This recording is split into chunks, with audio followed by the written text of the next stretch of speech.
அவங்களும் இதில் வந்தது வந்து எல்லாம் கேட்டது சிம்ரன் நீங்கள்மா எப்படி ஏன்ப்பா நாங்கள் நடிக்கக்கூடாதாப்பா சிம்ரன் மேடத்தோட இல்லைங்க நீங்கள் கிராமம்னா கிராமத்திலே எப்படி விவசாயம் பார்த்துட்டு இருக்கோம்னா ஏன் அங்கே நடிக்கக்கூடாதா எங்களுக்கு சிம்ரன் கிடைக்கக்கூடாதா இது என்ன எல்லாரோடைய ஏக்கம் தான்ப்பா அது எல்லாரும் இது பண்ணுறதுனால அதனால எங்களுக்கு கிடைக்கக்கூடாதா என்ன எப்படி எப்படி எப்படின்னா உங்களுக்கு என்னப்பா அது அப்படிதான் கதை பாருங்க அப்படின்னா அப்படிதான் சிம்ரன் மேடத்தை எல்லாம் கேட்குற கேள்வி படம் பார்க்கும்போது உங்களுக்கு தெரிஞ்சிடும் எதுக்கு சிம்ரன் மேடம் இந்த படத்தில் எல்லாருக்கும் பிடிச்சவங்க சிம்ரன் அது கண்டிப்பாக இந்த படத்தில் அந்த குடும்பமாக உங்களுக்கு என்னையும் சிம்ரன் என் குழந்தைங்க பசங்க எல்லாத்தையும் உங்களுக்கு அது பிடிக்கும்.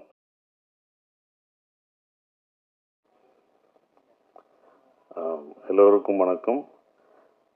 நாங்கள் ஸ்டேஜ் ஏறும்போது சீக்கிரம் முடிஞ்சிடும் எல்லாம் கொஞ்சம் கொஞ்சமாக தான் பேசுவாங்கன்னு நினச்சேன் நான் நினச்சது.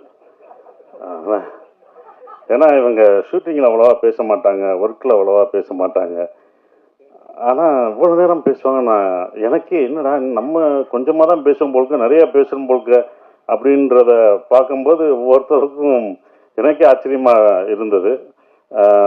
அவ்வளோ நல்லா பேசினாங்க. அவங்க பேசுறது காரணம் என்னென்னா இங்கே தான் நன்றி அவங்க சொல்ல முடியும், வேறு எங்கேயும் அவங்க நன்றி சொல்ல முடியாது. அது ஒன்று இருக்குது. ஒவ்வொருத்தவங்களும் வேறு எங்கே அவங்க தனியாக பார்த்து அவங்க நன்றி நன்றின்னு சொல்ல முடியாது. அந்த நன்றி மறக்காமல் இருக்கணும் அப்படின்றதுக்காக தான் இங்கே ஒவ்வொருத்தவங்க அந்த நன்றியை தெரிவிச்சுக்கிறாங்க. அப்படி தான் நம்ம பார்க்கணும். அந்த நன்றி வந்து வெற்றி பெற்ற பிறகும் அந்த நன்றியை நீ வந்து உன் தயாரிப்பாளருக்கு காமிக்கணும்னு நான் அந்த டைரக்டருக்கு நான் ஒரு அட்வைஸாக அதை சொல்லிக்கிறேன். அதுதான் நன்றி. நீ அது முடிஞ்ச பிறகு நீ என்ன நன்றி செலுத்துறியோ அதுதான்.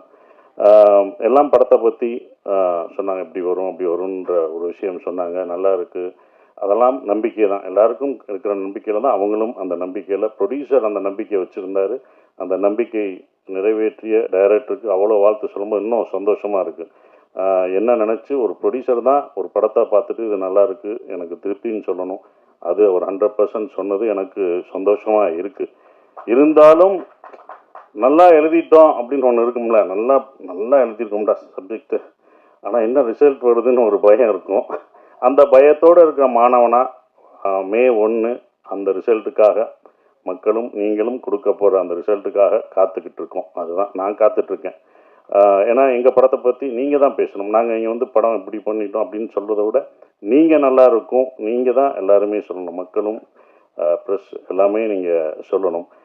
எனக்கு இந்த படம் அவர் சொன்னார் ஃபுல்லாக அபி 24 வயசு பையன் வந்து சொல்லும்போது இங்கே வயசு முக்கியம் இல்லை, நல்ல கதை நல்ல விஷயம்தான் முக்கியம். அதை யுவராஜ் அந்த டீம் பார்க்கல. ஏன்னா அவங்க ஒரு ப்ரொடக்ஷன் ஃபஸ்ட்டு வந்து என்கிட்ட சொல்லும்போது 2 நண்பர்கள், அந்த 2 பேரும் நண்பர்கள், அற்புதமான நண்பர்கள். அதுவே எனக்கு பிடிச்சி போச்சு. பாஸ் நண்பர்களாக இருக்கீங்க, இப்படி ஒரு நட்பா அப்படின்னு ஒன்று இருக்கும்ல, அந்த நட்புக்கே இந்த இதை செஞ்சாகணுமே அப்படின்றது. 2வது அவங்க எடுத்த படங்கள் 2மே எல்லாருக்கும் பிடிச்ச படம், கேட்கவே தேவையில்லை, அவ்வளோ பர்ஃபெக்டாக செலக்ட் பண்ணி சொல்லுவாங்க. அப்புறம் நம்ம என்ன சொல்கிறது, நம்ம தான் அதுக்குள்ளே போகிறேன், நான் தான் இந்த படத்துக்குள்ளே நுழைஞ்சிருக்கேன். அது எனக்கு தான் பெரிய ஒரு விஷயமா நான் நினைக்கிறேன். கதை சொல்லும்போது கூட அப்படியே அந்த மியூசிக்கெல்லாம் போட்டு விட்டாப்புல, அப்படி போட்டு சார் அப்படின்னு வரும் சொல்கிறாப்புல. நான் சொல்லலை, நான் பாட்டு சீரியஸாக பார்த்தேன். கேட்டுக்கிற யுவராஜ் சிரிக்கிறாப்புல, யுவராஜ் அழுகிறாப்புல, என்னடா கூட வந்த ப்ரொடியூசர் அழுகிறாப்புல. நான் அப்படி திரும்பி பார்க்குறேன், ஒரு சவுண்டு கேட்குது. என்னன்னு பார்த்தா பக்கத்தில் இருக்கிற ப்ரொடியூசர் அதுக்கு அழுகிறாப்புல. திடீர்னு அவர் சிரிக்கிறாரு. ஓகே, இது சைடு எஃபெக்ட் கொடுக்குறாங்க போலுக்கு அப்படின்னு நினச்சேன். அதுக்கப்புறம் எனக்கு உண்மையிலே கதை ரொம்ப பிடிச்சிருந்தது. ஏன்னா நான் கேட்ட கதையிலே ரொம்ப நாள் ஆச்சு நான் அப்படி கேட்டு. உண்மையிலே ஒரு ஒரு கதையை முதல்ல இருந்து கடைசி வரைக்கும் எந்தவித மாற்றமும் செய்யாமல் அப்படியே இருக்கிற இதை மாற்றிக்கலாம் அப்படி மாற்றிக்கலாம் அப்படி மாற்றிக்கலாம் அப்படி எதுவுமே இல்லை. அது கரெக்டாக இருந்தது, அது கரெக்டாக தான் எடுத்திருக்காங்க. எந்த மாற்றம் இல்லாமல் செஞ்சது தான் இது அபியோட இந்த டைரக்டரோட வெற்றியாக நான் நினைக்கிறேன். அது ஒன்று. அப்புறம் ஏன் அவர் சொன்னார் சார், ஏன் சார் நான் அவ்வளோ சொன்னேன் நல்லா பேசின பிறகு நீங்கள் ஒரு தடவை கூட சிரிக்கிற, ஏடா உன்னை டிஸ்டர்ப் பண்ணா, நீ ஒரு காமெடி படம் பண்ணுற, காமெடி சொல்கிறேன்னா உள்ளுக்குள்ளேயே சிரிச்சுக்குவேன், உள்ளுக்குள்ளேயே ஆடுவேன், எல்லாமே உள்ள இன்னர் இது ஆடுவார், ஆனால் வெளியில் இல்லை, ஒன்று டிஸ்டர்ப் ஆகிடுவேன் நான் சிரித்து, அதனால் அடுத்த லைனுக்கு போகக்கூடாது அப்படின்னு சொன்னோம்.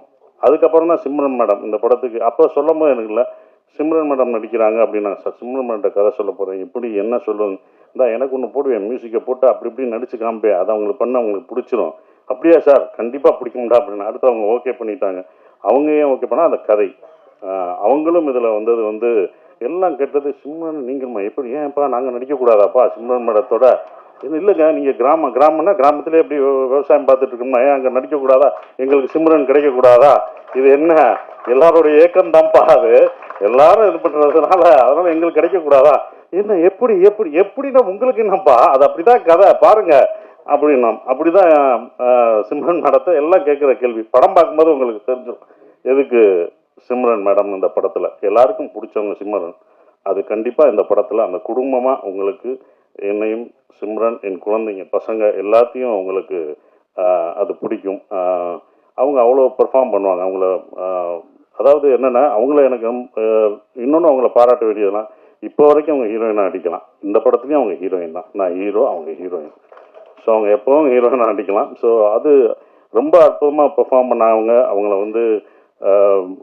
எல்லாருமே வரும்போது சிம்ரன் மேடம் கொஞ்சம் பயந்தாப்புல டைரக்டர் சிம்ரன் மேடம் இருக்காங்க இவங்க இருக்காங்க அப்படின்னு நிறைய பயப்படுவார் ஸோ அதெல்லாம் தவிர்த்துட்டு பாஸ்கர் சார் இப்படி போய் பேசி இப்படி பண்ணு எல்லாம் சரியாயிடும் அப்படின்னு சொல்லி அப்படி தான் பண்ணது இந்த கதை ஏன் எனக்கு ரொம்ப பிடிச்சிருந்த ஒரு விஷயம் அப்படின்னா இது வந்து ஈழத்தமிழம் பேசுகிற ஒரு இது நான் வந்து பேசுகிறது வந்து ஸ்ரீலங்கன் தமிழ் ஈழத்து தமிழ் பேசுகிற ஒரு குடும்பம் இங்கே வந்து எப்படி சர்வே ஆகிறாங்க அப்படின்றது இது பார்க்கும்போது உங்களுக்கு காமெடியாக தெரியும் காமெடியாக இருக்கும் எப்படின்னு யூஸ்வலாக ஸ்ரீலங்கன் படமோ ஒரு ஈழத்தமிழர் படங்கள் எடுக்கும் போதோ அது சோகமாகவும் கஷ்டமாகவும் தான் நம்ம பார்த்துருப்போம் இந்த படம் சந்தோஷமாக இருக்கும் உங்களுக்கு சிரிக்க வச்சுட்டே இருப்போம் ஆனால் உள்ளுக்குள்ளே உங்களுக்கு ஒரு விஷயத்த சொல்லிக்கிட்டே இருப்போம் அவங்க வழிகளை அதாவது ஒரு சந்தோஷத்தை வழியை மறைத்து தான் சந்தோஷத்தை நம்ம கொடுக்க முடியும் அந்த வழிகளை மறைத்து இந்த குடும்பம் உங்களுக்கு சந்தோஷத்தை கொடுத்துட்டே இருக்கும் அப்படி தான் வரும் ஏன் அவங்க சந்தோஷம் கொடுக்குறாங்கன்னா அவங்க அடுத்த ஜென்ரேஷன் அவங்க குழந்தைகளுக்கு அந்த குழந்தைகள் நம்ம பட்ட கஷ்டம் நம்ம விட்டு வந்த உறவுகளையும் நம்ம தமிழையும் நம்ம விட்டுறக்கூடாது நம்ம குழந்தைகளை சந்தோஷமாக வச்சுக்கணும்னு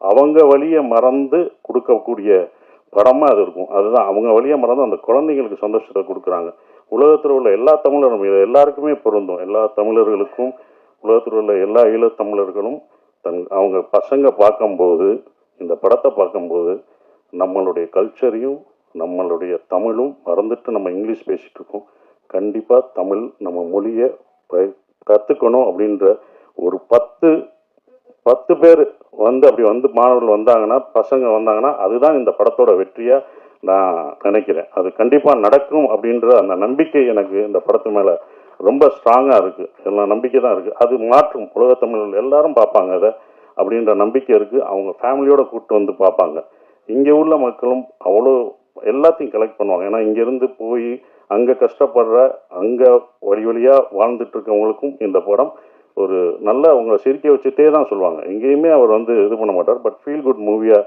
கண்டிப்பாக இருக்கும் அவர் சொன்னார் எப்படி இந்த படத்தை இது பண்ணேன்னு நான் கேட்கும்போது அவருக்கு இன்ஸ்பயர் ஆனது தெனாலி படம் அதை அவர் சொல்ல மறந்துட்டார் தெனாலி படத்தை நான் இன்ஸ்பயர் பண்ணி தான் சார் இதை நான் எடுத்தேன் இந்த படம் பார்க்கும்போது உங்களுக்கு தெனாலி மொழி படங்களை ஞாபகப்படுத்தும் நம்புகிறேன் நான் அது கண்டிப்பாக இருக்கும் அப்படிப்பட்ட ஒரு படம் இந்த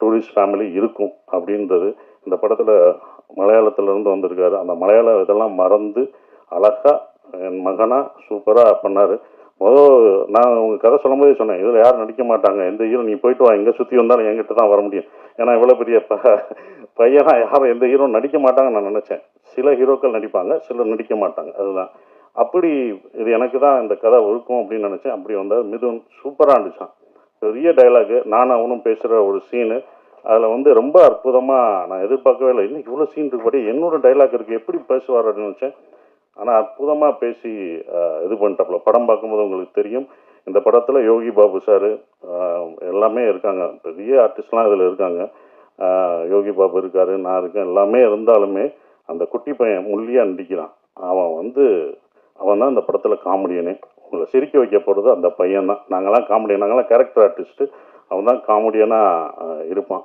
அது இது பண்ண மாட்டோம் அது கண்டிப்பாக அவங்களுக்கு நிச்சயம் கொடுக்கும் அப்புறம் மியூசிக் ஷான் ரோல்டன் அது அவரோட நம்ம ஒரு படத்தில் நம்ம பாட கேட்டுக்கிட்டே இருந்தோம் அவரை பிடிக்க முடியல அது ஒரு படம் ஒரு பாட ஒரு நான் ரொம்ப பிஸியாக இருந்தார் பாட முடியாதுன்னாங்க ஆனால் இந்த படத்தில் எனக்கு 2 3 எத்தனை வாய்ஸ் கொடுத்துக்கிட்டே இருக்காரு இது பார்த்தா நம்ம அடுத்த படத்தில் ராஜ்மோகன் படத்துலையும் அவர் தான் மியூசிக் வா நீ அப்போ விட்டல இப்போ நான் பிடிச்சிட்டேன் பாரு அப்படின்ற மாதிரி தான் இருந்தது பட் ரொம்ப ஜாலியாக இருந்தது நாங்கள் ப்ரொமோஷன் போடுறதெல்லாம் அவரும் நானும் அழகாக சேர்ந்து போயிட்டுருக்க ஒரு விஷயம் மோகன்ராஜ் எனக்கு ரொம்ப சந்தோஷமாக இருக்குது. ஈசனில் பண்ண மோகன்ராஜ் இந்த படத்தில் முழு பாடல்களும் எழுதியிருக்காரு. அடிக்கடி அவரை பாராட்டி சொல்லும் போதெல்லாம் எனக்கு நான் ஜெயித்த மாதிரியே அப்படி இருக்கும். அவரை பற்றி சொல்லும்போது சார் தேங்க்யூன்னு சொல்கிற மாதிரி மோகன்ராஜ் சார் அப்போவே அவர் நல்லா தெரிஞ்சிருக்குன்னு சொல்லி இதெல்லாம் எழுதியிருக்காரு எனக்குலாம் தெரிலங்க. எங்கே எந்த பாட்டு எழுதியிருக்காங்க இந்த பாட்டு எழுதியிருக்கான்னு ஷாண்டோல்னு சொன்ன தெரியுங்க அவர்கிட்ட நான் அப்போ இருந்து சொல்கிறேன். பின்னாடி உட்காருங்க முன்னாடி உட்காருங்க இன்னைக்கு முன்னாடி உட்காந்துருக்காரு. இப்போ தான் நீங்கள் எல்லாருக்கும் தெரியுவீங்க. இந்த முன்னுக்கு வர்றதுக்கு தான் இத்தனை வருஷம் நம்ம எழுதுறதுல யார் எழுதுன்னு தெரியாது. உங்கள் முகம் தெரியும். இப்போ உள்ள கவிஞர்கள்லாம் ஒரு பாட்டு எழுதிட்டு முகத்தை அப்படியே காமிச்சுக்கிறாங்க ஆடுறாங்க. அதனால தான் இந்த படத்தில் ஆட விட்டுருக்கோம். அவரை வாங்க ஆடுங்க அப்படியே இருட்டுக்குள்ளே போறாரு. ஏற்கனவே முகம் தெரியலன்னா உன்னை இங்கே ஆட வைக்கணும் அப்படின்னு சொல்லிட்டு இருட்டில் தான் ஆடிடுவார். அப்பயும் கூப்பிட்டு வந்து இந்த படத்தில் ஆட வச்சிருக்கோம். ஸோ அவ்வளோ சிறப்பாக இந்த பாடல்கள் எழுதியிருக்காரு. ஆனால் ஒன்று சொல்லுவார் அடிக்கடி எனக்கு ரொம்ப பிடிச்சிருந்த வரிகள்லாம் நிறைய எழுதியிருக்காரு. அந்த வரிகள் எனக்கு ரொம்ப பிடிச்சிருக்கு. சந்தோஷமாக நீங்கள் கேட்கும்போது ரொம்ப ஃபாஸ்ட் பீட்டாக இருக்கும். ஆனால் உள்ளுக்குள்ளே எப்படி வழிகள் சந்தோஷமான பீட்டை கேட்டாலும் வழிகள் இருக்கும். அப்படி தான் இந்த படம் இருக்கும். சந்தோஷமாக இருப்பீங்க. உள்ள அவங்களோட கஷ்டங்கள் சந்தோஷமான இந்த ஹாப்பி டேஸ்னுவாங்கல்ல ஹாப்பி லைஃப் அந்த மாதிரி லைஃப் இஸ் பியூட்டிஃபுல் அன்பை போதிக்க போது இந்த படம். வெளியில் வரும்போது நீங்கள் அன்போடு வந்தாலே அதுவே எங்களுக்கு வெற்றின்னு நினைக்கிறோம். அஃப்கோர்ஸ் இவங்க எடுக்கிறாங்க இந்த படம் இன்னொன்றும் பர்சனலாக ஜெயிக்கணும். ஏன்னா அவங்க எடுத்த 2 படத்தோட இதோட ப்ரொடக்ஷன் காஸ்ட் ரொம்ப ஜாஸ்தியாக இருந்தது. நானே பயந்து என்னப்பா இவ்வளோ செலவழிக்கிறீங்க வேணாம்ப்பா அப்படின்னா இல்லை சார் இந்த படத்து மேலே எனக்கு நம்பிக்கை இருக்குது. இதை நல்லா பண்ணும் சார் இவங்கெல்லாம் வரணும் அப்படின்னு சொல்லி அவங்க பண்ணது மறக்க முடியாத ஒன்று. அவங்களுடைய நம்பிக்கைக்கு இந்த படம் வெற்றி பெற்று அவங்களுக்கு என்ன செலவழிச்சாங்களோ அந்த காசு கொடுத்துட்டாலே எனக்கு ரொம்ப ஒரு ப்ரொடியூசராக நான் சந்தோஷப்படுவேன். அது வரணும். அப்போ தான் அது நல்லா இருக்கும்னு நான் நினைக்கிறேன். மற்றபடி இதை நீங்கள் தேட்டரில் May 1 படம் ரிலீஸ் ஆகுது. நீங்கள் பாருங்கள். நானும் உங்களோட சேர்ந்து அதை ரசித்து பார்க்குறேன். மறந்துடாதீங்க. நீங்கள் தான் உங்களோட ஆதரவை தரணும். May 1 மறந்தாமல் பாருங்கள். தேங்க்யூ.